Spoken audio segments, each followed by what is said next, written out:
할렐루야. 새벽을 깨우신 주의 백성들을 예수님의 이름으로 환영하고 사랑하고 축복합니다. 아멘. 예, 역대하 35장, 이제 36장이면 끝이 나는데 어, 남유다의 20명의 왕 중에 16번째 왕 요시야. 아마 그 남유다의 선한 왕, 세 왕, 우리가 여호사밧, 히스기야, 요시야 이렇게 말을 하는데 그 중에 단 한 사람을 뽑아라. 만약에 이 왕들 중에 저에게 한 가지 이름만 선택해라. 그럼 저는 요시야를 선택하겠습니다. 요시야가 아마 하나님 보시기에 가장 정직히 행하고 하나님 마음 기쁘게 한 왕이 아닐까. 사실 이 시대는 다 자기가 왕인 시대입니다. 사실 사사 시대도 이스라엘의 왕이 없었으므로 백성들이 다 자기 소견에 옳은 대로 행하였다. 지금은 사사 시대입니다. 사람들은 중요한 것을 좋아한다라고 하지 않습니다. 중요한 것을 좋아하지 않습니다. 사람들은 내가 좋아하는 것이 뭐예요? 중요한 거예요. 그러니까 그 사람이 무엇을 좋아하는가? 그게 다예요. 내가 좋아하면 하는 거고 내가 싫으면 안 하는 것뿐이에요. 이 시대에 자기중심성이라고 하는 것은 나의 선호도 경향성에 다 걸려 있어요. 내가 좋으니까 그걸 하는 거예요. 이 시대의 비극은 우리 스스로가 다 왕이 됐다는 것입니다. 정말 하나님이 나의 왕인가? 우리가 주님 앞에 나와 있지만 우리가 철저히 우리 자신을 돌아보지 않으면 속는 것이죠.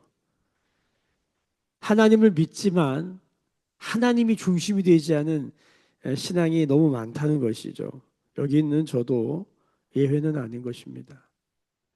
우리가 끝까지 하나님이 중심이 된 삶을 산다는 것, 이 사사시대 같은 이 시대에 왕이 없으므로 백성이 방자행하고 자기의 소견에 옳은 대로 행하는 시대를 우리가 살고 있다는 걸 인정해야 돼요. 그래도 이런 우리를 주님이 포기하지 않는다는 것이 은혜입니다. 오늘도 말씀을 통해서 우리 가운데 도전하시고 말씀하시는 주님이 오늘도 우리 가운데 기회를 주신 줄로 믿습니다. 어떤 기회입니까? 신앙의 정점은 나 중심성에서 내가 왕이 된 삶에서 하나님이 왕이 된, 하나님이 중심이 된 중심의 이동입니다. 우리가 이 성결, 저희는 성결교회인데 성결교회에서 가장 중요하게 여기는 건 성결의 은혜입니다. 성결의 은혜는 부처님 가운데 토막대라는 게 아니에요.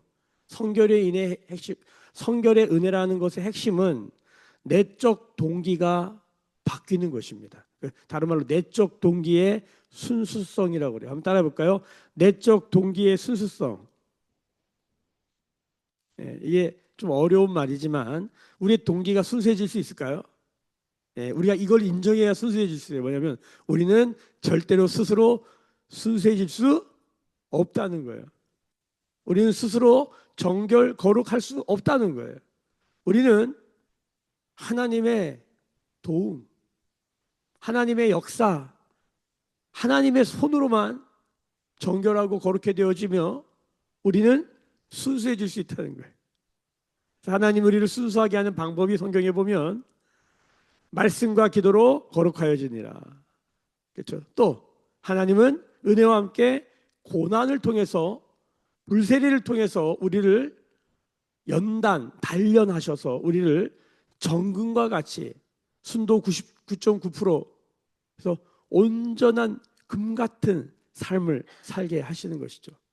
우리가 이 하나님의 말씀과 하나님의 섭리, 하나님의 손을 모르면, 하나님 역사를 모르면 지금 우리의 삶에 무슨 일이 있는지 우리는 잘 알지 못하는 것입니다.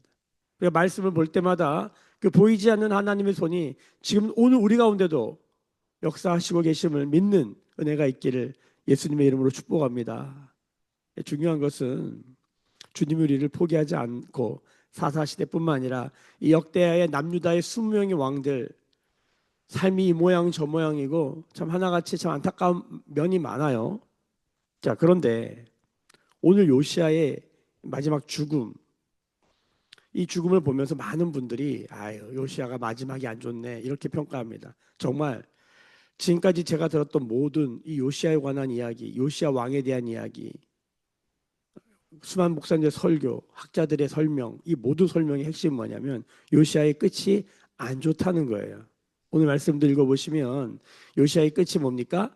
애굽 왕 느고라는 왕이 와서 지금 갈그미스라고 하는 이스라엘 북쪽에 있는 어떤 땅을 향해 가는 거예요. 그 길목에 이스라엘이 놓여져 있는 거예요. 왜 가냐면 아수르를 도와주러 가는 거예요. 왜 아수르를 도와주려고 하냐면 지금 신흥 강대국 바벨론, 바사 이렇게 가는데 바벨론이라는 신흥 제국이 떠오르기 시작한 거예요. 그래서 아수르가 힘을 잃어가요. 그래서 아수르와 바벨론이 대결을 하는데 애굽 왕 느고가 바벨론이 일어나는 걸 원하지 않아서 아수르를 줬습니다. 여러분 아수르가 어떤 나라입니까? 성경에 5대 제국 하면 아수르가 꼭 나오는데 그 아수르는 북이스라엘을 멸망시켰던 제국이에요. 그러니까 이스라엘은 주변의 강대국들로 둘러싸였어요. 특별히 위에는 북쪽에는 바벨론이라고 하는 이 성경에 보면 메소포타미아 문명, 이 강력한 문명의 힘이 딱 있었고 밑에는 뭐가 있어요? 애굽이라고 하는 이집트 문명. 두 강대 문명. 지금 이 세상이 사실은 이 메소포타미아 문명이 전 세계를 지금 다 주고 있는 거거든요. 이 강력한 거예요. 이게 바벨론 문명이라고 하죠. 이 바벨론의 시작이 아수르예요, 아수르. 그 아수르가 북이스라엘을 다 멸망시킵니다. 그리고 사실 남유다에도 엄청난 피해를 입혀요. 그래서 아마도 요시야 왕은 이 아수르가 다시 일어나는 걸 원치 않았을 거예요. 나라와 또 아버지 할아버지 그 역사에 계속 고통을 주었던 이 아수르를 향해서 어떤 마음들이 있었을 거라고요. 마치 우리가 우리 주변의 나라들, 특히 우리나라를 정말 역사 내내 우리를 힘들게 했던 중국이나 일본 이런 나라들을 보면서 우리가 갖는 특별한 감정, 역사적 감정 같은 게 있잖아요. 아마 분명히 이 남유다, 북이스라엘, 특별히 요시아 왕에도 그런 마음이 있었을 거예요. 그래서 애굽 왕 느고가 아수르를 도와서 바벨론을 신흥강대국을 누르려고 하는 그 강대국의 그 어떤 뭐랄까요, 힘의 그런 알력의 어떤 그 흐름 가운데 요시아가 그걸 막아서려고 해요. 그러다가 오늘 죽는 거예요. 그래서 오늘 말씀에 뭐라고 나오냐면, 자, 우리 한번 21절 보겠습니다. 느고가 요시아에게 사실을 보내어 이르되 유다 왕이여 내가 그대와 무슨 관계가 있느냐 내가 오늘 그대를 치려는 것이 아니오 나와 더불어 싸우는 족속을 치려는 것이라 하나님이 나에게 명령하사 속히 하라 하셨은즉 하나님이 나와 함께 계시니 그대는 하나님을 거스르지 말라 그대를 멸하실까 하노라 하나 요시아가 몸을 돌이켜 떠나기를 싫어하고 오히려 변정하고 그와 싸우고자 하여 하나님의 입에서 나온 느고의 말을 듣지 아니하고 무기또 골짜기에 이르러 싸울 때에 자, 이 부분 때문에 요시아의 죽음을 끝이 안 좋은 죽음이다라고 평가합니다. 오늘 이 말씀 때문에 느고가 말했던 야 지금 내가 하나님 나와 함께 하시고 하나님이 명령해서 가서 싸우는 거야 내 길을 막지 마 뭐 이렇게 말한 거예요. 저는 이런 성경을 해석할 때 어떨 때 보면은 우리 목사님들이 너무 순수하다 이런 생각이 들어요. 이걸 곧이곧대로 이게 지금 누구가 진짜 하나님이 함께 하셔가지고 하나님 나에게 명령하셔가지고 지금 이런 말을 한 걸까요? 여러분 이집트 왕 누구가 하나님이 함께 하시고 지금 하나님이 뭐 그에게 말씀하시고 지금 그런 관계일까요? 절대 아니죠. 이건 뭡니까? 지금 여러분 우리가 얼마 전에 우리가 히스기야 묵상할 때도 그 상대편 왕이 히스기야에게 말할 때 아다 꿰뚫고 있어요. 야, 너 뭐, 야, 남유다 사람들, 너 히스기야가 너 이렇게 말하지. 너 뭐 하나님만 예배하라 그러지. 그 하나님 너희 구원할 것 같아? 그의 종교, 그 나라의 어떤 그 지금 개혁의 어떤 그런 모습들을 아주 정확히 꿰뚫고 있어요. 정보전, 심리전이거든요. 자, 이게 뭔 소리일까요? 이게 지금, 이게 진짜 하나님이 말씀하셔가지고 지금 누구가 그걸 얘기하는 걸까요? 아니에요. 이거를 그래가지고 하나님 지금 애굽왕 누구를 통해서 말씀하신 거를 불순종해가지고 개죽음 당했다 이렇게 해석하는 건 제가 죄송합니다. 이런 말씀하시면 대부분의 우리나라 대형교회 모든 목사님 제가 다 찾아봤어요. 대형교회 모든 목사님들이 요시아의 죽음을 개죽음처럼 여겨요. 그래서 인간은 연약합니다. 그래도 하나님 우리를 사랑하십니다. 뭐 이렇게 메시지가 가요. 여러분 그런 게 아닙니다. 요시야는 이 죽음을 통해서 말하고 싶은 게 있는 거예요. 22절 다시 보세요. 요시야가 몸을 돌이켜 떠나기를 싫어합니다. 오히려 변장했다. 그와 싸우고자 하여 느고 왕과 지금 아수르를 도와서 바벨론을 누르려고 하는 그 느고 왕과 싸우려고 길을 막아쓰는 거예요. 이렇게 하면 살아요, 죽어요? 죽어요. 이렇게 하면 안 돼요. 자, 그런데 성경이 이렇게 써놓은 거예요. 하나님의 입에서 나온 느고의 말을 듣지 아니하였다. 여러분, 요시야가 어떤 왕입니까? 우상을 제거하고 성전을 보수하다가 율법책을 발견하고 대성통곡을 합니다. 어제 우리가 그 말씀을 못 전했는데 대성통곡만 한 게 아니라 여러분 한번 자 어제 말씀을 한번 다시 돌아가서 보세요. 35장 35장 몇 절을 보시냐? 자 우리 2절을 보세요. 2절. 자, 2절 같이 한번 봅시다. 시작. 왕이 제사장들에게 그들의 직분을 맡기고 격려하여 여호와의 전에서 직무를 수행하게 하고 3절. 또 여호와 앞에 구별되어서 온 이스라엘을 가르치는 레위 사람들에게 이르되 거룩한 궤를 이스라엘 왕 다윗의 아들 솔로몬이 거축한 전 가운데 두고 다시는 너희 어깨에 매지 말고 마땅히 너희 하나님 여호와와 그의 백성 이스라엘을 섬길 것이라. 여기 굉장히 중요한 일을 하나 하는데 그게 뭐냐면 여기 보면 거룩한 궤, 이게 뭐예요? 언약궤죠. 법궤예요. 이스라엘이 법궤를 도대체 어디다 뒀길래 법궤가 성전 중심에 있지 않냐고 어디? 그냥 방치되어 있는 거예요. 성전의 기초를 다시 놓고 성전을 보수하다가 말씀을 발견하고 다시 여호와의 언약궤를 어디다 갖다 놓습니까? 성전의 중심에 갖다 놓은 거예요. 여러분, 여호와의 언약궤, 여호와의 말씀이 우리의 중심, 우리의 중심성, 우리의 중심이 되는 것. 여러분 이게 신앙의 전부예요. 이스라엘의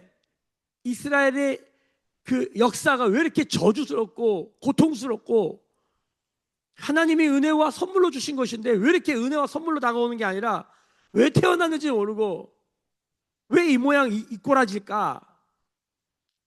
그 이면에는 여호와의 말씀을 잃어버리고 여호와의 궤가 말씀의 언약이 중심에 있지 않는 거예요. 요시야가 뭐란 거예요? 이걸 중심에 갖다 놓은 거예요. 대성통곡을 하면서. 여러분 말씀이 중심에 있는 사람, 언약이 중심에 있는 사람 요시야입니다. 요시야. 이런 왕이 없었어요. 8살의 왕이 돼서 16살까지 8년 동안 준비해서 10대가 잘 들으셔야 돼요. 10대가 나라를 뒤집습니다. 나라를 개혁하는데 하나님 보시기에 백성들이 다 회복되어지고 하나님 보시기에 정말 아름다운 그런 나라로 개혁합니다. 10대입니다. 그리고 그가 21살쯤 되었을 때 13년간 다스리는데 21살쯤에 20대 초반의 사람이 지금 이러고 있는 거예요. 21살에 전쟁에 나갔다 죽는 거예요. 13년이니까 잠깐만. 맞네요. 8살에서 14년, 21살. 그러니까 짧지만 아주 강렬한 삶을 살았던 요시야 왕이에요. 말씀이 중심이 되고 말씀을 듣고 울 수 있고 여호와의 언약궤를 성전 중심에 갖다 놓고 여러분 우리가 예배할 때 언약 중심의 예배, 우리가 묵상할 때 언약 중심의 묵상, 언약 중심의 기도, 언약 중심의 찬양, 언약 중심의 믿음의 삶, 언약 중심의 우리의 모든 삶이 된다. 여러분 더 말할 게 없습니다. 자, 제가 왜 요시야의 죽음은 절대 헛되지 않다. 요시야의 죽음은 개죽음이 아니다. 하나님의 말씀에 순종하지 않아도 죽은 죽음이 아니다라고 강변하는 이유는 여기에 있습니다. 요시야는 언약과 말씀이 중심이 된 사람 마지막 왕이에요. 그래서 요시야를 보면서 우리는 누구를 기다리게 되냐면 예수 그리스도 메시아를 기다리게 되는 거예요. 역사 이후에 예수님 이 땅에 오십니다. 여러분 이 역대하는 이스라엘 백성들을 격려하고 지지하고 응원하여서 다시 포로로 잡혀갔다 다시 돌아왔을 때 다시 성전을 세우기를 독려하고 격려하고 응원하려고 지금 역대하를 쓰는 거예요. 야 요시야 봐라, 하나님 말씀 듣지 않았다가 개죽음 당했다, 이거 말하려는 게 사실은 아니에요. 자, 사람들은 이렇게 죽는 것을 별로 좋아하지 않습니다. 여러분 그러면은 사도 바울의 죽음도 개죽음입니까? 로마 가면 죽습니다. 에베소 교회의 장로들이 바지가랑이에 붙이면서 가면 안 된다고 막 울면서 하나님의 감동을 받아서 했다고 성경에 써 있어요. 그런데 그들이 받은 하나님의 감동은 잘못됐다기보다 그 사도 바울을 바라보면 그 안타까움, 사랑하는 마음이잖아요. 우리가 그거 알잖아요. 그런데 사도 바울이 그걸 어떻게 합니까? 뿌리치고 어떻게 합니까? 복음을 들고 로마로 들어갑니다. 가면 어떻게 돼요? 죽어요. 그러면 에베소 사람들이 잘못 하나님의 감동을 받은 거예요? 성경을 그렇게 보면 안 돼요. 그들의 그 마음을 우리가 들어야 되는 거예요. 근데 사도 바울은 그것보다 더 중요한 게 있는 거예요. 뭡니까? 이방인들에게 로마의 복음을 전해야 되는 거예요. 서바나까지, 스페인까지 가야 하는 거예요. 땅끝까지 복음을 들고 가야 하는 거예요. 지금도 선교사들이 선교지에 가서 수많은 위험에 노출이 됩니다. 우리가 그들을 보낼 때마다 우리의 마음이 먹먹한 이유는 뭡니까? 제가 어제도 네팔에 우리 선교사님을 만나서 그 따님이 지금 그 뇌에 이슈가 있어서 세브란스 병원에서 수술을 했단 말이에요. 수술이 잘 됐어요. 회복이 다 많이 됐더라고요. 어제 세브란스 병원에 갔는데 뭐 다른 여러 가지 얘기할 게 많은데 어제 제가 이런 얘기 들었어요. 세브란스 병원이 참 귀한 병원이구나. 왜? 선교사는 50% 할인해 주더라고. 야, 제가 세브란스 병원이 우리나라 빅3 아닙니까? 의료계에. 이야, 정말 귀한 병원이구나. 이런 병원이 어디 있어요? 선교사 50% 할인이에요. 이야, 이 하나님 정말 복받을 한다. 세브란스 병원이 왜 그럴까요? 요즘 다 병원들 돈 벌려고 혈안이 돼 있는데 여러분 선교사가 세운 병원 아니에요? 제중원, 알렌이 세운. 여러분 우리가 왜 그렇게 50% 할인해 주고 그래요? 뭐라는 거예요? 본과 하나님을 위해서 자기 생명을 아까워하지 않는 자들에 대한 존경이에요. 그럼 예수님 얘기를 해볼까요? 예수님 예루살렘 가면 죽어요. 바리새인들과 서기관들이 혈안이 돼 있어요. 예수님 죽이려고 꼬투리 잡으려고. 예수님 예루살렘 가면 돼요, 안 돼요? 안 돼요. 다 말려요. 근데 예수님이 가요. 여러분 요시아가 지금 애굽 왕 느고와 싸우면 살아야 죽어요. 애굽이 아직 세요. 애굽이 물론 이 싸움에서 나중에 져요. 아수르와 동맹해가지고 바벨로니아 싸우다가 갈기미스에 져가지고 아수르와 애굽은 역사에 사라져요. 그리고 이제 바벨론이 완전히 등국해서 메소포타미아 문명이 완전히 장악하게 돼요. 전 세계를. 페르시아 그게 나중에 로마 이렇게 되는 거예요. 헬라 로마로 가는 거예요. 여러분 지금 이 싸움 여기 막아서면 어떻게 돼요? 죽어요. 이 싸움 하면 죽어요. 그런데 어디까지 싸우냐면 22절 다시 보세요. 요시아가 몸을 돌이켜 떠나기를 싫어합니다. 그리고 뭐라 그래요? 오히려 변장하고 그와 싸웠다. 이 변장하고 싸웠다. 그래서 뭔가 캥기는 게 있어가지고 뭔가 숨기고 싸웠다. 이렇게 생각을 하는데 제가 보기엔 이 번역은 상당히 아쉬운 번역이에요. 왜냐하면 이 하파스라고 하는 단어 다른 성경의 번역을 어떻게 했나 찾아보면은 뭔가를 찾다, 간구하다 이런 뜻이 있어요. 이 단어의 첫 번째 뜻은 찾다, 간구하다예요. 그리고 세 번째, 네 번째 뜻 정도의 변장하다라는 뜻이 있어요. 뭐 진짜 변장했는지는 모르지만 이 단어를 정확한 의미로 해석하려면 지금 요시아는 느고 왕을 찾아서 끝까지 싸우려고 했던 거예요. 여러분 왕입니다. 나라를 우상을 제거하고 성전을 보수하고 여호와 율법책을 발견하여 언약의 중심이 된 하나님의 법계 언약계가 다시 성전의 중심에 가기를 사모하며 그 일을 하고 백성들이 그를 따르고 나라를 한번 다시 회복해 보려고 몸부림쳤던 그 10대, 20대 초반의 그 약관 나이의 그 왕이 도대체 왜 이렇게까지 할까? 도대체 뭘 말하고 싶은 걸까? 자신의 몸을 불살라서 뭔가를 말하고 싶은 거예요. 이스라엘, 우리가 어떻게 하다가 이렇게 강대국 사이에서 이렇게 모질이처럼 살게 되었는가?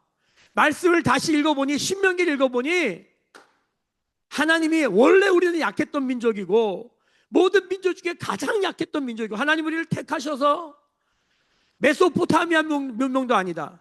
애굽 문명도 아니다. 하나님의 문명, 하나님의 나라를 세워라.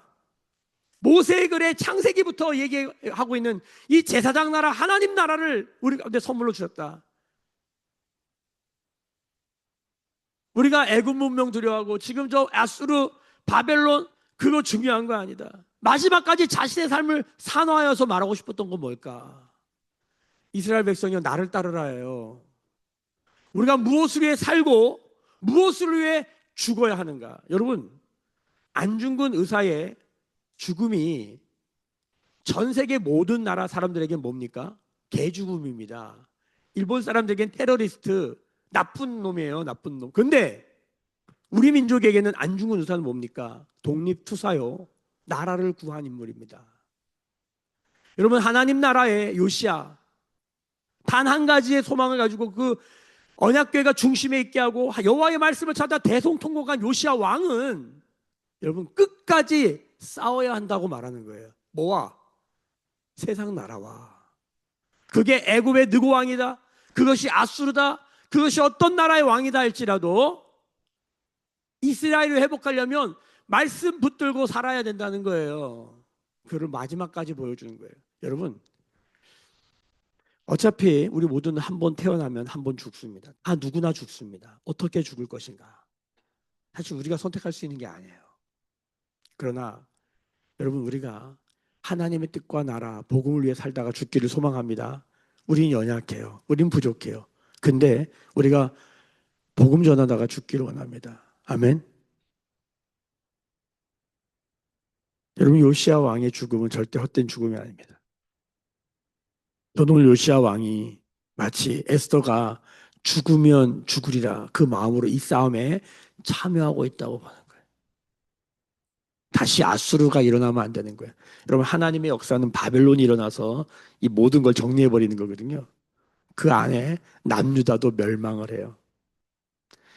남유다가 멸망했다고 하나님 나라가 끝난 걸까요?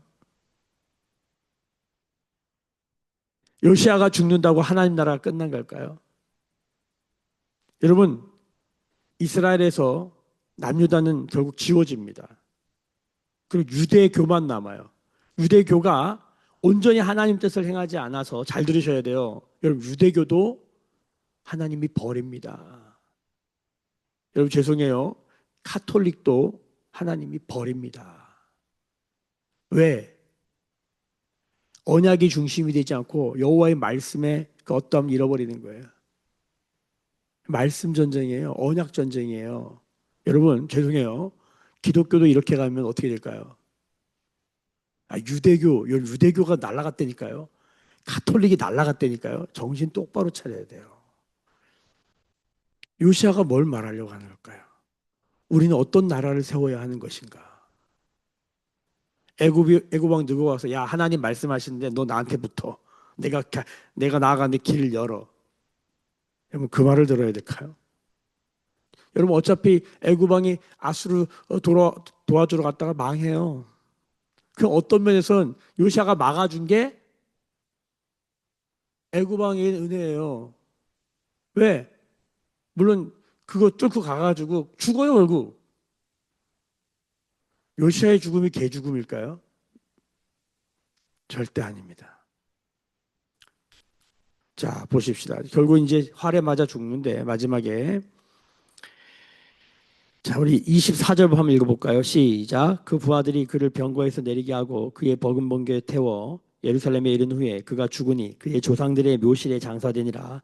온 유다와 예루살렘 사람들이 요시야를 슬퍼하고 25절 있습니다. 시작.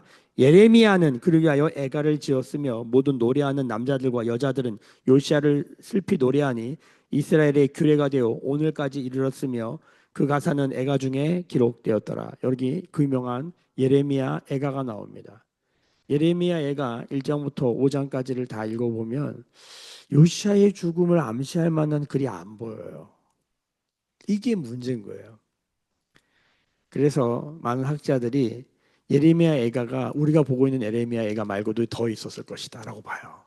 근데 그것은 전달되지 않아요, 우리 가운데. 이게 보통 학자들의 중론이에요. 근데 중요한 건 여기 예레미야가 누군지 아시죠? 예, 예레미야서를 쓴 예레미야입니다. 그 예레미야 1장에 보면 하나님이 예레미야에게 이 말씀을 주시는데 예레미야가 자신을 뭐라고 말하냐면 나는 아이라. 그래서 눈물에 터지잖아요. 나는 아이라 말할 줄을 모릅니다. 근데 하나님이 아니라고 그러는 거예요. 하나님 그에게 말을 주는 거예요. 저는 이게 예레미야 항상 예레미야를 생각하면 나이가 많은 사람이 자신을 겸손하게 나는 아이라 말할 줄 모릅니다. 뭐 이런 느낌으로 항상 읽었단 말이에요. 저는 오늘 이 역대하 35장을 다시 묵상하면서 이건 좀 더 연구해 볼 만한 가치가 있는 것 같아요. 좀 더 저도 더 연구했는데 어저께 좀 찾다가 다 못했는데 이런 거예요. 결론. 여러분 요시아가 몇 살이라고요? 여러분 10대, 20대 초반의 왕이에요. 예레미야는 예레미야가 친구구나. 예레미야도 20대 초반이었구나. 아니면 그보다 어렸을 거예요. 10대거나. 진짜 아이였구나. 하나님의 말씀이 10대에게 임한 거구나. 제가 예레미야를 다시 보니까 이게 달리 보이는 거예요. 저는 진짜 뭐 한 인생 뭐 한 최소한 4, 50년 이상 산 사람이 하나님 말씀 받아서 그렇게 말한 건 줄 알았어, 지금까지. 물론 이거는 좀 여러 가지 좀 구체적으로 봐야 될 게 있지만 전 연구해 볼 만한 가치가 있다고 봐요. 어쨌든 오늘 말씀해 보면서 두 10대가 한 나라를 가슴에 품고 울며 기록하고 삶을 내어놓는 일을 우리가 보고 있는 것입니다. 요시아를 통해서 우리는 이런 왕이 또 일어나기를 원하게 되는 거예요. 시작부터 끝까지 그의 죽음까지 한 나라를 다시 세우기를 위해서 몸부림치는 이 모습을 보면서 우리는 알죠. 예수님의 이 땅에 오셔서 무슨 일을 하고 가셨는지 우리는 압니다. 이런 백성들을 살리려고 가르치시고 고치시고 복음을 선포하십니다. 힐링, 티칭, 프리칭. 예수님의 3대 사역. 이스라엘 백성들을 온통 이 말씀을 선포하시다가 결국 십자가에 달려 죽으십니다. 여러분 예수를 믿지 않거나 하나님 나라를 모르면 예수님의 죽음은 개죽음입니다. 그 왜 예루살렘에 가가지고 죽을 거 뻔히 하면서 거기 왜 들어가요? 하나님 나라 사람이 아니면 사도 바울의 죽음도 개죽음입니다. 왜? 로마에 거 뭐하러 가요? 죽을 거 뻔히 하면서. 하나님 나라를 모르면 선교사들의 삶 이해하지 못합니다. 아니 대한민국 얼마나 좋아. 여기 이렇게 좋아. 왜 그 불편한 네팔 그 오지에 들어가서 그 왜 그런 삶을 살아? 하나님 나라 모르면 이해가 안 됩니다. 그러다가 병 걸려서 자식이 뭐 연약해 아주 손가락질하죠. 저 봐라 저 봐라 저럴 줄 알았다. 여러분 지금 우리가 요시아에게 그러고 있다는 걸 기억하셔야 돼요. 멈춰야 돼요. 하나님 나라의 사람이라면 하나님 나라를 안다면 우리는 예수님의 죽음이 사도 바울의 죽음이 선교사들의 죽음이 절대 헛되지 않다는 것을 우리는 압니다. 이 땅에 왔던 토마스 선교사, 이 땅에 온 최초의 선교사예요. 여러분 이 땅에 와서 전어를 셔먼호를 타고 대동강변에 그 배가 불타면서 성경 한 보따리 메고 내려서 성경 몇 권 나눠주다가 그 별동대라고 하는 그 참수하는 그 우리 조선 군대에 잡혀가지고 대동강변에서 목이 잘려 죽습니다. 그 사람이 이 땅에 와서 한 거 딱 하나입니다. 성경책 몇 권 주고 죽은 거예요. 여러분 얼마나 비참한 죽음입니까? 그런데 그 사람이 준 한 권의 성경이 결국 북한에 장대현 교회를 세우는 그 사촌이 그 성경을 받아가지고 뭐 글도 모르고 하니까 그걸 벽지로 발랐다가 그 벽지에 바른 성경의 그 글들을 읽으면서 결국 그 자리가 평양에 장대현 교회의 자리가 됐다는 거 우리가 너무 잘 아는 역사의 이야기입니다. 여러분 우리가 보기에는 아무것도 아닌 것 같고 저런 뭐 저렇게 살다 저렇게 죽나 이런 생각을 하지만 하나님 나라의 관점으로 보면 죽음은 다시 해석되는 것입니다. 오늘 우리는 어떻게 살고 어떻게 죽을 것인가? 태어나는 건 순서가 있지만 가는 건 순서가 없고 우리가 오늘도 열심히 하나님 뜻과 말씀을 쫓아 살다가 만약 하나님 부르시면 가는 거예요. 전 최근에 오늘 저의 제자의 남편이 47살인데 한국교회 예배사역의 이 조명으로 사실 아무도 모르죠. 여러분 모르죠. 정말 빛도 없이 소리도 없이 정말 묵묵히 한국교회 예배의 조명을 그 조그만 영역을 맡아서 한 20년 동안 섬기다가 하나님 부름을 받아서 오늘 이제 발인을 해요. 근데 그 형제의 죽음으로 인해서 제가 말씀드렸던 것처럼 우리 중국 그루터기 우리 중국에서 함께 참 고난의 시간을 보냈던 그 청년들이 다 모이게 됐어요. 여러분, 오늘 내가 죽으면 누가 나를 위해 슬피로 줄까? 아니 어쩌다가 이렇게 살다가 이렇게 허망하게 갑니까? 이게 아니라 하나님 나라 복음을 위하여 그의 삶의 자리에서 아름답게 살다가 하나님께 드려진 사람으로 묘비에도 쓰여지지만 사람들이 그렇게 고백하는 말을 들을 수 있다면 여러분 그것이 하나님 나라의 복된 삶 아니겠습니까? 요시아의 죽음을 헛되게 하지 말고 이거 개죽음 아닙니다. 끝까지 우리가 세워야 될 나라가 어떤 나라인지 우리가 무엇이 중심이 된 삶을 살아야 되는지 우리에게 말하는 거예요. 어제 말씀해 보면 하나님께 나아갈 때 예물을 가져오라 그래요. 우리가 하나님께 예물을 가져간다는 건 뭐냐면 헌금이죠. 그건 뭐냐면 믿음입니다. 믿음이 없으면 못합니다. 믿음이 없는데 어떻게 헌금을 합니까? 다른 말로 믿음이 없는데 어떻게 헌신합니까? 몸과 돈을 드리는 거예요. 믿음이 없으면 못해요. 나라를 향해서 내 몸을 드린다? 근데 어떤 믿음을 갖고 있는 걸까요? 어떤 나라를 꿈꾸는 걸까요? 나 왕으로 배부르게 살다가 이 정도 했으면 대치하고 죽을 수도 있었을 텐데 끝까지 자신의 삶을 그 전쟁의 한 복판에 두어 그렇게 죽어가면서도 그가 말하고 싶은 건 무엇일까요? 바벨론도 아니다. 아수르도 아니다. 애굽도 아니다. 하나님의 나라다. 기도하겠습니다. 지금은 우리 주 예수 그리스도의 은혜와 하나님 아버지의 크신 사랑하심과 성령의 감화 감동 충만케 하시며 하나님 나라의 그 영광을 보게 하시는 성령의 충만한 기름 부으심이 오늘 머릿속에 묵상하며 기도하며 예배하는 주의 백성들의 머리 위에 그들의 삶과 가정과 생업과 일상과 일터 위에 매일교회와 조국교회와 열방에 나간 선교사님들 위해 지금부터 영원까지 함께 계실지어다. 아멘. 주의 영광 이곳에 가득해 우린 선의 주님과 함께 찬양하며 우리는 전진하리 모든 열방 주 볼 때까지.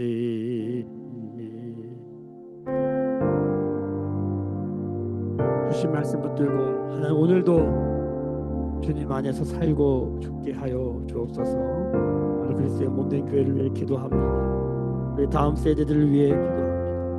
말씀이 나타나셔서 우리를 새롭게 하여 주시고 다시 살게 하여 주옵소서. 오늘도 살아도 주를 위해 살고 죽어도 주를 위해